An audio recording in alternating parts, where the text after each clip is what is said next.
Okay, bibili tayo ngayon ng ulam para sa tanghalian namin. Leeg ng manok na lang ang bibilihin ko kasi mas mura-mura. Okay, let's go.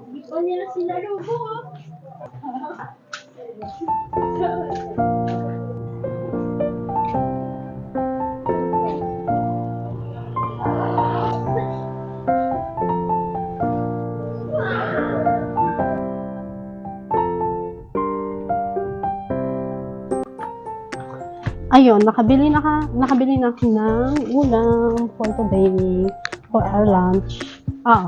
Hindi naman chinek eh. If I could see my younger self from 10 years ago, she would probably be disappointed knowing that those 10 years were wasted. All the dreams and plans she wrote in her journal still haven't come true. When I was in grade 10, that was the time I started to dream a lot and plan a lot. I remember one moment when I cried while we were singing our moving up song, Patuloy ang Pangarap. At that time, I suddenly wondered, what will my future be 10 years from now? Will I achieve my dreams? Will I become successful? The tears I cried that day while we were singing our batch song were proof of how big my dreams were. But 10 years have passed, and my great-aunt self's dreams and goals still haven't come true. However, if there's one thing that has changed in me, it's my growth in becoming closer to God. I've learned to surrender everything to Him.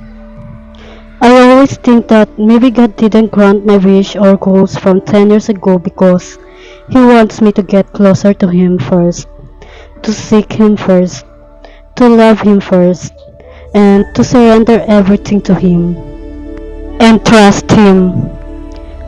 During Holy Week, I had realization.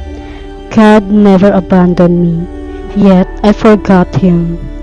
While we were at the Grotto Vista during Good Friday, I couldn't hold my emotions. I felt angry and almost giving up.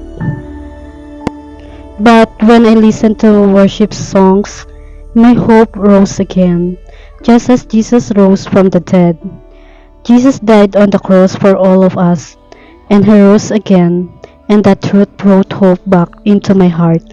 I know I haven't fully surrendered everything to God because I still worry. I can't help but worry about my life, my future, and my family's future. I always say that I surrender everything to God, that I let His will be done in my life, but deep inside, I'm still worried.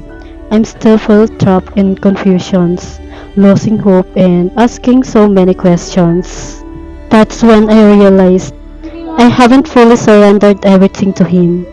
But during this Holy Week, God reminded me that His blessings have no limits and His love never ends. At the moment when I felt like I was losing hope and almost giving up, God whispered to my heart, "Trust me. I have a wonderful plans for you." I felt guilty for not trusting Him completely. I feel like I wasn't a true believer, that I was a fake for saying I trust Him while still worrying and questioning Him. But during Holy Week, I chose to surrender everything, myself, my heart, my growth, everything. And now my favorite words are, "God, let your will be done."